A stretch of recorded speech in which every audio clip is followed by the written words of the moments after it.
हरे कृष्णा, राधे राधे। मैं कविता त्रिपाठी अपने चैनल के सौ क्रिएशन फैमिली ब्लॉग में आप लोगों का स्वागत करती हूं। आई होप आप सब अच्छे होंगे, मैं भी अच्छी हूं। तो देखिए, आज मैं वीडियो लेकर आई हूं कि मुख्यतः एकादशी का व्रत हमें किस दिन रखना है। 22 को रखना है, 23 को रखना है, या हमें किस दिन रखना है, इसको लेकर बहुत ही कन्फ्यूजन। तो वही वीडियो मैं लेकर आई हूँ और मैं आप लोगों को मुख्यतः एकादशी की पूजा विधि भी बताऊँगी। तो चलिए वीडियो शुरू करती हूँ। तो देखिए, सबसे पहले मैं दिखा देती हूँ कि मेरे लड्डू गोपाल जी बैठे हैं, आप उनके दर्शन कर लीजिए। तो सबसे पहले मैं बता देती हूँ कि हमें मोक्षदा एकादशी का व्रत किस दिन रखना है। तो देखिए, मोक्षदा एकादशी का व्रत इस बार दोनों दिन आप रख सकते हैं, 22 को भी 23 को भी। और अगर मैं बताऊँ तो सबसे मतलब जो उत्तम है कि अगर मैं बताऊँ तो आपको मोक्षदा एकादशी का व्रत 23 तारीख को ही रखना चाहिए।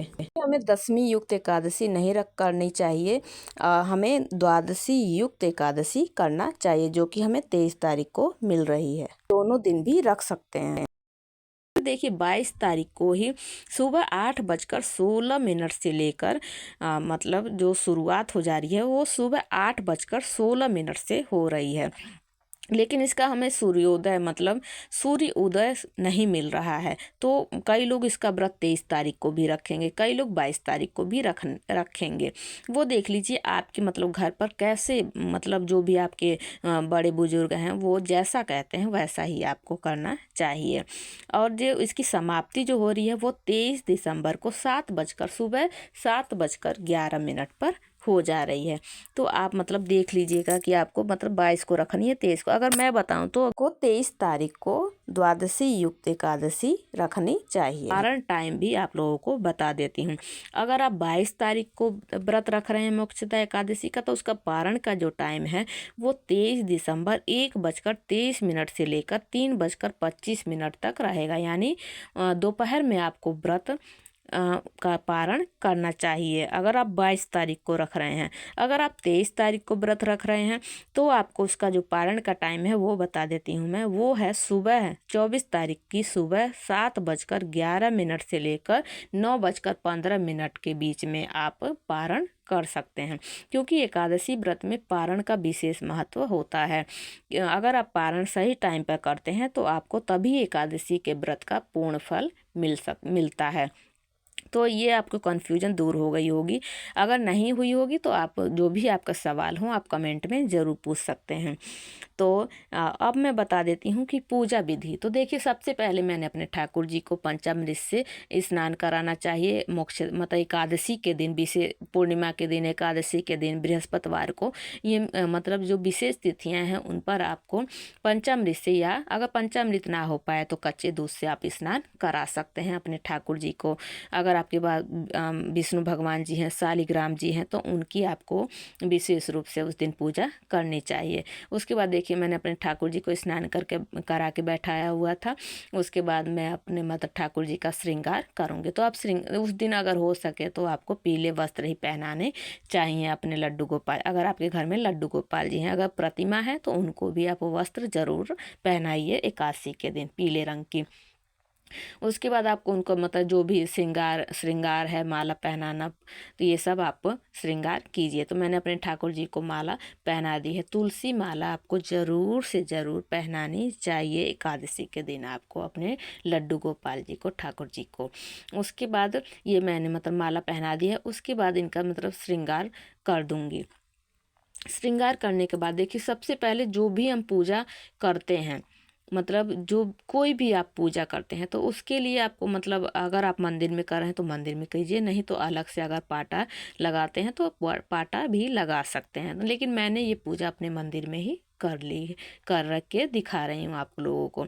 उसके बाद आपको श्रृंगार करने के बाद अपने ठाकुर जी को सबसे पहले आपको ज्योत अर्पित करनी चाहिए, क्योंकि जो कर्म के जो साक्षी होते हैं ना, जो भी आप कर्म करेंगे, जो भी आप मतलब पूजा पाठ करेंगे, उनके जो साक्षी होना बहुत ज़रूरी होता है। तो दीपक जो देवता होते हैं वो हमारे कर्म के साक्षी होते हैं। तो सबसे पहले हमें मतलब दीप प्रज्वलित करना चाहिए अपनी पूजा में। कोई सी भी आप छोटी कर रहे हो, बड़ी कर रहे हो, सबसे पहले हमें दीप प्रज्वलित करना चाहिए अपनी पूजा में।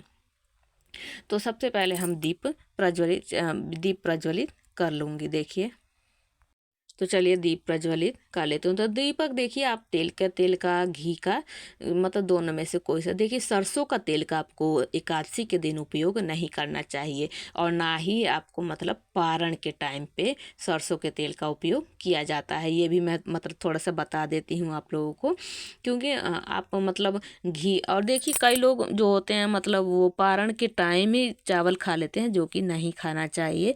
आप शाम के टाइम पे चावल खा सकते हैं। तो ये विशेष रूप से आप ध्यान दिया कीजिए। एकादशी व्रत देखिए, करने से ज़्यादा उसके नियम का पालन करना बहुत कठिन होता है। तो इन सब चीज़ों का आप नियम का ज़रूर ध्यान रखा कीजिए। तो सबसे पहले देखिए, मैंने दीपक प्रज्वलित कर लिया है। उसके बाद धूप दीप आप जलाइए। दीपक जलाने के बाद धूप जलाइए। उसके बाद आपको हाथों को प्रक्षालित जरूर करना चाहिए दीपक जलाने के बाद।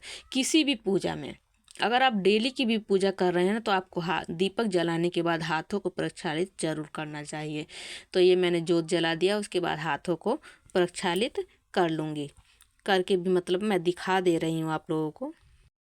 तो देखिए, मतलब मोक्षदा एकादशी जो है ना, वो है मतलब आपको मोक्ष जो तो देगी ही देगी। आपके जो पूर्वज हैं उनको भी मोक्ष प्रदान करती है। अगर आप व्रत नहीं भी करते हैं तब भी आपको पूजा जरूर से जरूर करनी चाहिए एकादशी की। कोई भी एकादशी हो, अगर आप व्रत उठाना चाहते हैं तो आप मतलब ये खरमास चल रहा है तो इसमें आपको व्रत नहीं उठाना चाहिए। व्रत आपको मतलब देव उठनी एकादशी, उत्पन्ना एकादशी जो पीछे गई थी, उस पे आपको उठा लेना चाहिए था, चाहे निर्जला एकादशी, इन 3 तिथियों पे आपको व्रत उठा लेना चाहिए। खरमास में आपको नहीं उठाना चाहिए। उसके बाद देखिए, दीपक प्रज्वलित करने के बाद, हाथ प्रक्षालित करने के बाद सबसे पहले हम गणेश जी की स्थापना करेंगे, क्योंकि प्रथम पूज्य हमारे जो होते हैं वो गणेश जी हैं। तो आपके पास गणेश जी की फोटो हो, मूर्ति हो, आप पुष्प का आसन दीजिए, चाहे वस्त्र का आसन दीजिए। आसन देकर आपको उनको विराजमान करना है। तो देखिए, मैंने मतलब यहाँ पे गर्म कपड़े उनको ओढ़ा रखे हैं। आप चाहें तो वस्त्र रूपी मतलब कलावा भी अर्पित कर सकते हैं। माला आर्टिफिशियल भी पहना रखा है मैंने, वैसे भी पुष्प अर्पित करूँगी। तो सबसे पहले उनकी पूजा करेंगे। तो आप कुमकुम का तिलक कीजिए, चंदन का भी तिलक कर सकते हैं।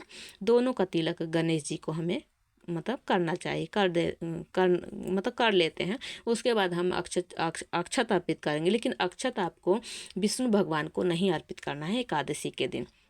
उसके बाद पुष्प अर्पित करूँगी। उसके बाद देखिए हम करेंगे, और उसके बाद मतलब पुष्प अर्पित करने के बाद वस्त्र का अर्पित करते हैं। तो वस्त्र मैंने पहना रखा है। उसके बाद देखिए, दीपक देवता की पूजा करते हैं। दीपक देवता को आप मतलब रोली लगाइए, चंदन लगाइए। उसके बाद अक्षत अर्पित कीजिए, पुष्प अर्पित कीजिए। उसके बाद हाथ जोड़कर आप दीपक देवता से विनती करिए कि जब तक हमारी पूजा संपन्न ना हो जाए, आप यहीं पर विराजमान रहिए, हमारी पूजा संपन्न करवाइए कि बिना किसी विघ्न के। तो ऐसी प्रार्थना करनी है। उसके बाद हमें अपने बाल गोपाल की पूजा करनी है। तो देखिए, मतलब ठंड में मैं अपने बाल गोपाल को चंदन का तिलक नहीं लगाती हूँ, रोली का ही लगाती हूँ। तो रोली का तिलक लगाएंगे, और अक्षत अर्पित ना करके हम तिल अर्पित करेंगे एकादशी के दिन। तो चंदन लगा दिए, मतलब तिलक लगा दिया है मैंने। उसके बाद तिल अर्पित कर दूंगी। उसके बाद पुष्प अर्पित, मतलब जो भी आपको पुष्प मिल जाए, वैसे हो सके तो आप पीले पुष्प अर्पित कीजिए एकादशी के दिन, अगर आपको मिल जाए। नहीं मिले तो जो भी आपके पास अवेलेबल हो वो पुष्प को भी अर्पित कर सकते हैं। अगर मान लीजिए आपके पास पुष्प ही ना हो, तो आप, मैंने कई वीडियो में आप लोगों को बता रखा है, आप मानसिक रूप से पुष्प अर्पित कर सकते हैं। और देखिए, मार्गशीर्ष महीना भगवान प्रभु नारायण को बहुत अधिक प्रिय है, क्योंकि भगवान ने स्वयं कहा है। तो इसमें आप जो पूजा आराधना करते हैं उसका विशेष फल आपको मिलता है, आपकी मनोकामना पूर्ति होती है। एकादशी का व्रत करने से देखिए, मतलब केवल हमें मोक्ष ही नहीं मिलता है, हमें इस लोक में सुख मिल के परलोक में भी सुख मिलता है। ऐसा मतलब एकादशी व्रत करने वाले को जीवन में कभी कोई कमी नहीं रहती है। उसके बाद मतलब तुलसी दल अर्पित कर, और तुलसी दल हमेशा ध्यान दिया कीजिए, चरणों में अर्पित मत किया कीजिए, माथे से लगा कर रखिए।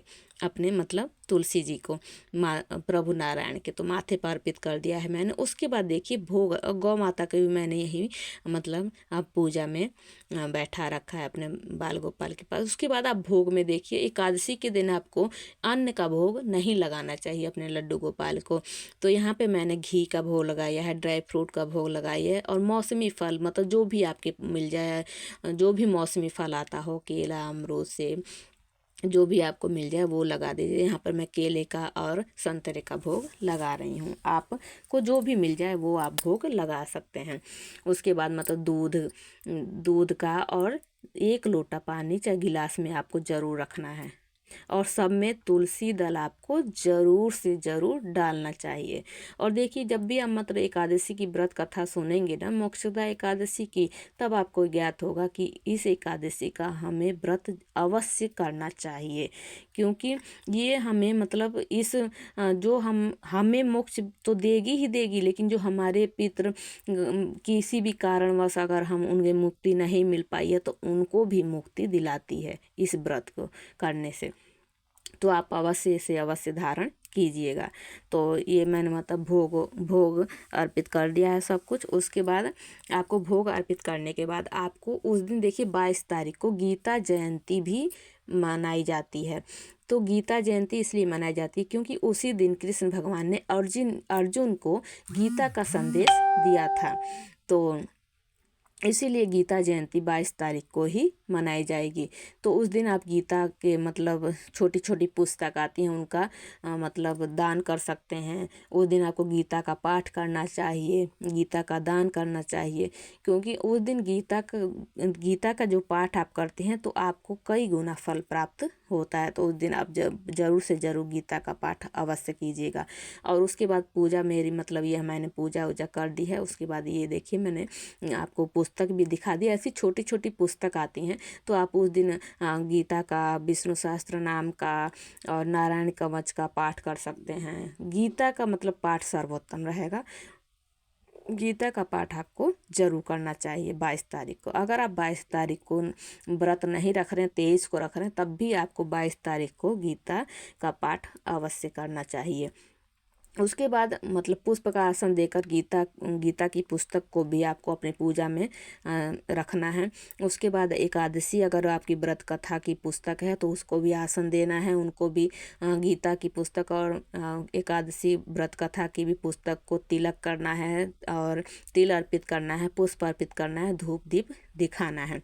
उसके बाद आपको जो भी आप मतलब ये पूजा मैं करके दिखा रही हूँ, उसके बाद आपको व्रत कथा करनी है। व्रत कथा पढ़ने के लिए आपको हाथ में पुष्प, तिल और दक्षिणा लेनी चाहिए। अगर ना दक्षिणा हो सके तो पुष्प और तिल जरूर आपको लेकर कथा सुननी चाहिए। उसके बाद कथा सुनने के बाद हाथ जोड़कर प्रभु अपने बाल गोपाल से, ठाकुर जी से, प्रभु नारायण से हाथ जोड़कर विनती करनी है कथा सुनने के बाद, और जो भी अपने क्षमा याचना करनी है। और देखिए दक्षिणा मैं भूल गई थी, दक्षिणा आपको ज़रूर चढ़ानी है अपनी पूजा में, क्योंकि जो भी हमारी पूजा में अगर कोई कमी रह जाती है ना, तो अगर हम दक्षिणा चढ़ा देते हैं तो दक्षिणा चढ़ाने से जो भी कमी होती है उसकी पूर्ति हो जाती है। तो इसलिए हम दक्षिणा, चाहे आप 10 रुपये ही चढ़ाइए, 11 रुपये ही चढ़ाइए, लेकिन आपको दक्षिणा जरूर, एक सिक्का ही रख दीजिए, 1 रुपया ही, लेकिन आपको दक्षिणा जरूर रखनी चाहिए। उसके बाद कथा सुनने के बाद हमें क्षमा याचना अपने प्रभु से जरूर करनी चाहिए। और जो भी आपने मतलब कथा सुनते वक्त जो हाथ में लिया था वो प्रभु को समर्पित कर देना। उसके बाद हाथ जोड़कर आपको क्षमा याचना और विनती करनी है, प्रभु मैंने जो पूजा की है और जो एकादशी व्रत का पालन अगर मेरे करने में कोई गलती हो गई हो उसके लिए क्षमा कर दीजिएगा, और मुझे पूरी शक्ति दीजिएगा कि पूरी मैं निष्ठा भाव से, श्रद्धा भाव भक्ति से एकादशी का व्रत पूर्ण कर सकूं।